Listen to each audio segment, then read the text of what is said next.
महाराष्ट्र से उत्तर प्रदेश तक बच्चे ले रहे हैं भाग।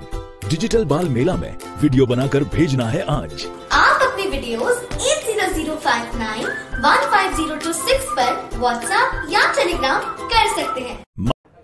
सीकर जिले के फतेहपुर शेखावाटी के बलोद बड़ी गांव में जुलूस निकालने की बात को लेकर चुनावी हिंसा हो गई, जिसमें कन्हैया लाल नामक युवक की मौत हो गई और उसके बाद देर रात उसके पिता प्यारेलाल की भी मौत हो गई। वहीं इस घटना में 9 अन्य लोग घायल हो गए। इस हिंसा के बाद मौके पर भारी पुलिस बल भी तैनात किया गया। जिला कलेक्टर और पुलिस अधीक्षक पूरे मामले पर निगाह बनाए हुए हैं। चुनावी हिंसा का वीडियो भी सोशल मीडिया पर वायरल हुआ, जिसके आधार पर पुलिस ने हिंसा करने वाले लोगों की पहचान करना भी अब शुरू कर दिया है।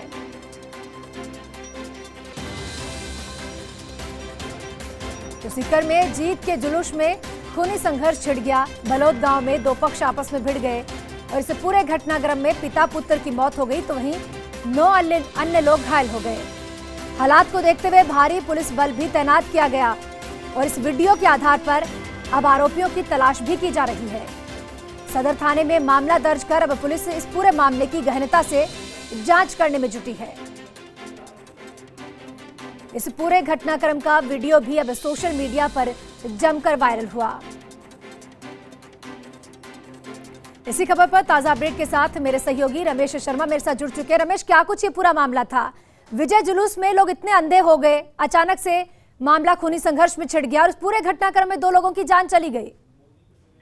ज्योति, पूरे घटनाक्रम की अगर कहीं न कहीं बात करें तो निश्चित रूप से विजय जुलूस में एक पक्ष जहां उत्साह की ओर था, तो दूसरे पक्ष ने उसी उत्साह का फायदा उठाते आमने सामने हुए और मामूली सी कहासुनी थी वो कहीं न कहीं खूनी संघर्ष में बदल गई। और परिणति ये रही कि देखते देखते जमकर के पथराव हुआ और इस पथराव का वीडियो वायरल भी हुआ है। और वीडियो वायरल के आधार पे पुलिस उन आरोपियों की भी तलाश कर रही है जिन्होंने ये हिंसा का रूप दिया गया है। और कुछ लोग अभी सदर थाने के सामने धरने में भी बैठे हैं, जिनकी मांग है कि जिस तरह से पथराव हुआ उन लोगों की गिरफ्तारी होनी चाहिए और साथ में जल्द से जल्द पूरे मामले की जांच हो। रमेश, इस पूरे मामले में क्या कुछ जानकारी है? क्या ये जो आरोपी थे वो किसी पार्टी के कार्यकर्ता थे या स्थानीय लोग थे जो अपने उम्मीदवार की जीत की खुशी में इस तरह से अचानक से पूरे माहौल को खूनी संघर्ष में बदल दिया? बिल्कुल ज्योति, बताना चाहूंगा कि यहाँ से भाजपा के वार्ड नंबर 19 से विजय जुलूस निकाला गया था, जो कि एक प्रतिबंधित था। सबसे बड़ी बात यह भी है कि जिला प्रशासन ने धारा 144 लगा रखी थी, जुलूस और रैली पे रोक लगाई गई थी। इसके बाद जुलूस निकाला गया और जो कांग्रेस का हारा हुआ प्रत्याशी था उसके घर के सामने डीजे बजाया गया और वहां जब थोड़ी सी कहासुनी कार्यकर्ताओं के बीच हुई तो देखते ही देखते ये पूरा मामला लाठी भाटा जंग में बदला और 2 लोगों की इसमें अभी तक ज्योति मौत हो चुकी है। पिता पुत्र है। पिता की जो डेड बॉडी है वो एसके अस्पताल में रखाई गई है, तो वहीं पुत्र की शव है वो राजकीय धानुका अस्पताल फतेहपुर में रखा गया है।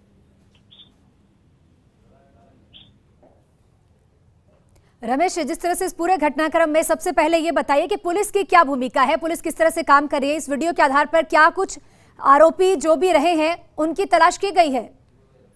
बिल्कुल, जैसे वीडियो वायरल हुआ और जैसे घटना का पता लगा एसपी खुद मौके पे पहुंचे हैं और वहां भारी पुलिस जाब्ता तैनात किया गया। वहां अब इस वीडियो के आधार पे लोगों को चिन्हित किया जा रहा है और प्रयास किया जा रहा है कि जल्द से जल्द इनकी गिरफ्तारी हो। और गिरफ्तारी की मांग को लेकर के एक पक्ष है वो थाने के सामने घेराव करके बैठा हुआ है। रमेश, देखिए, चुनावी हिंसा में बाप बेटी की मौत गई है, एक घर से 2 अर्थी निकली है, एक बड़ी दुखद खबर है। लेकिन इस पूरे मामले में क्या किसी जनप्रतिनिधि ने संज्ञान लिया समय रहते? इस पूरे मामले में किसी भी जनप्रतिनिधि का कोई बयान नहीं आया है और पूरे मामले को कहीं न कहीं जिला प्रशासन है वो सुलझाने में लगा हुआ है कि जल्द से जल्द गिरफ्तारी हो, धरने प्रदर्शन खत्म हो और दोनों शवों का पंचनामा होकर के इनका अंतिम संस्कार हो। रमेश, इस पूरे मामले पे गगनदीप जो एसपी है वहां के, वो क्या कुछ जांच कर रहे हैं? क्या कुछ उन्होंने कहा, क्या कुछ जानकारी दी गई? इस मामले में अभी पुलिस के अधिकारियों का कोई बयान नहीं आया, लेकिन ये इतना जरूर सामने आया है कि इस पूरे मामले को पुलिस जल्द से जल्द संज्ञान में लिया और बड़ी कार्रवाई पुलिस कर रही है। और सूचना ये भी है कि करीब आधा दर्जन पुलिस की टीमें हैं वो इस पूरे मामले में काम कर रही है, जगह जगह दबिशें दी जा रही है। और देर रात तक भी फतेहपुर के इलाके के आसपास में ग्रामीण प्रवेश में इन आरोपियों की गिरफ्तारी के प्रयास तेज कर दिए गए थे। रमेश, देखिए, हम तस्वीर भी दर्शकों को लगातार दिखा रहे हैं। इस वीडियो में भी साफ तौर पर जाहिर हो रहा है कि कोरोना की तो धज्जियां उड़ी, साथ ही साथ कानून की भी धज्जियां उड़ती हुई इन तस्वीरों में दिखाई दे रहा है। ना किसी के मुंह पे मास्क है, यहाँ तक कि लोगों के हाथों में हथियार है। तो ये किस तरह का विजय जुलूस था जहां लोग अपनी खुशी में इंसानियत ही भूल गए और मारपीट करना शुरू कर दिया? बिल्कुल ज्योति, कहीं न कहीं ये विजय जुलूस है वो खूनी संघर्ष में बदला है। जबकि अगर कानून की बात करें, नियम कायदों की बात करें, तो जिला प्रशासन ने धारा 144 जिले में पहले लगा रखी थी और साफ तौर पे एक दिशा निर्देश में इन्होंने दे रखे थे कि कोई भी आदमी अगर धारा 144 की अवहेलना करेगा उनके खिलाफ कड़ी कार्रवाई होगी। लेकिन इसके बावजूद भी डीजे बजाया गया, एक विजय जुलूस निकाला गया और कांग्रेस और भाजपा के कार्यकर्ता आपस में जम करके लाठी भाटा जंग हुई।